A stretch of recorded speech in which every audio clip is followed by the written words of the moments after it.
Hey guys, how's it going? It's Douglas here at Drawn Boy Productions, and while working on a few other videos, I decided to go ahead and continue on with the collection update series. So today I'm going to be giving you guys a look at my current Halloween or Michael Myers collection.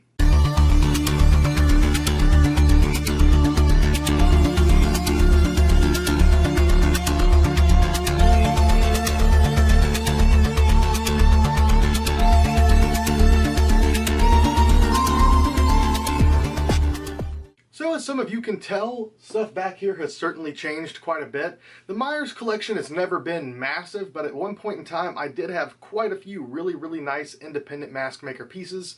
Unfortunately, a majority of the nicer pieces I believe have been sold over time, but I still have a few gems amongst these pieces. So while it's not quantity and I don't have a ton of replicas or at least one mask from every film, I have quite a few heavy hitters in here and some nice pieces that I'm certainly happy to own. So let's get right into it. First, let's have a look at my life-size Halloween 2 Michael Myers. So starting at the bottom, we have a pair of Vietnam War jungle boots. These are the same type that were used in H1. Over there is a nice Halloween 2 pumpkin replica by Horror Wolf 96 or Christopher Wilson. And then we get to the coveralls. This is an accurate pair of Sears vintage coveralls that was weathered by Jimmy Falco at Spookhouse Props.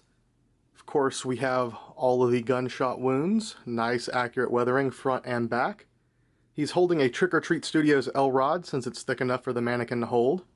Then we get to the mask. This thing is incredible. 1031 H2 version done by Jimmy Falco, Spookhouse Props. Jimmy, still love this thing so much. The 1031 H2 is one of my favorite masks I've ever owned, and this thing is still immaculate, gorgeous, perfect hair, perfect paint, perfect everything. And with the coveralls, it's really awesome. The only thing I could really see upgrading on this in the future is a new mannequin, because he does have kind of silly looking hands, but overall, pretty perfect setup. Looks gorgeous. Jimmy did a great job. And this is actually the first thing I see when I wake up in the morning and the last thing I see before I go to bed at night, because usually he is stationed at the foot of our bed, but now he is in here for this video. Moving right along, we have this gorgeous H1 that was also done by Jimmy Falco at Spookhouse Props. This was a Trick or Treat Studios piece, and Jimmy just did an absolute amazing job with the weathering on this thing. I actually took it down earlier today to do some dusting, and it looks still gorgeous, absolutely gorgeous. Over here we have a Ghost Bob, or the Ghost Myers outfit if you want to consider it a Myers piece. This was also done by Horror Wolf 96 or Christopher Wilson. And here we have yet another Tots piece. This is the Trick or Treat Studios Halloween 4. Now this actually is not a stock copy. As you can tell, it does not have the neck piece. This is one of the earlier ones. I have repainted, trimmed the eyes, changed the hair, done a few different things on it. Not a complete rehaul, but I've definitely fixed it up quite a bit, and I'm pretty happy with it. And of course, in the background behind these pieces, there is the NECA Halloween 4 poster, or it just says Halloween on this one, but obviously the Halloween 4 image. And now we move on. This is a Trick or Treat Studios Witch, which I have repainted with vintage style paints. Over here, we have a 2012 fluorescent Dawn Post orange skull. And even though it isn't white and technically isn't the Halloween 3 skull, it is still gorgeous. And this thing actually glows in the dark, but it doesn't glow like a normal glow in the dark. It glows orange. The only mask I've ever owned to do that. And over here we have a stock Trick or Treat Studios pumpkin. I did have one that was finished by the Tharps. Unfortunately, I did have to sell it, so I have a Trick or Treat Studios one that I still need to repaint for myself. We have the Halloween 2 shelf, starting off with a nice Trick or Treat Studios bin tramer.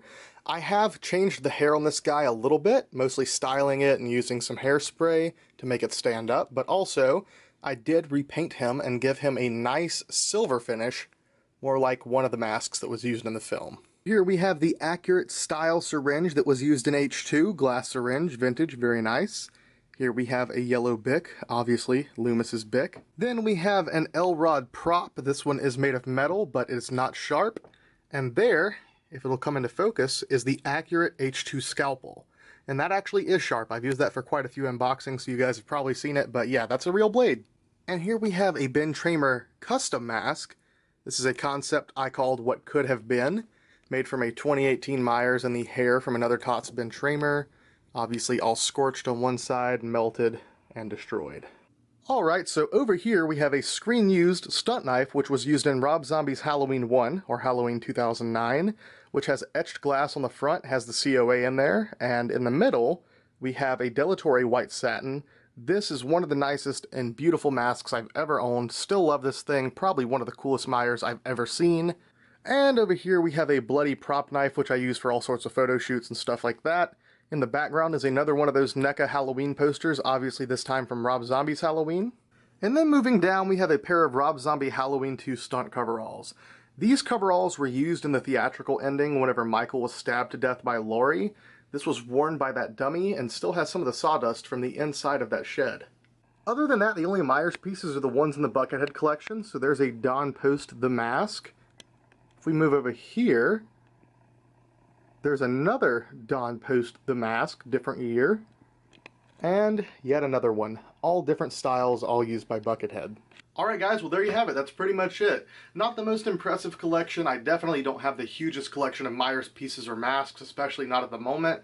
But I do have a couple cool screen-used pieces and I'm pretty happy with that. And the few replicas I do have, I love, so I'm pretty happy with that as well.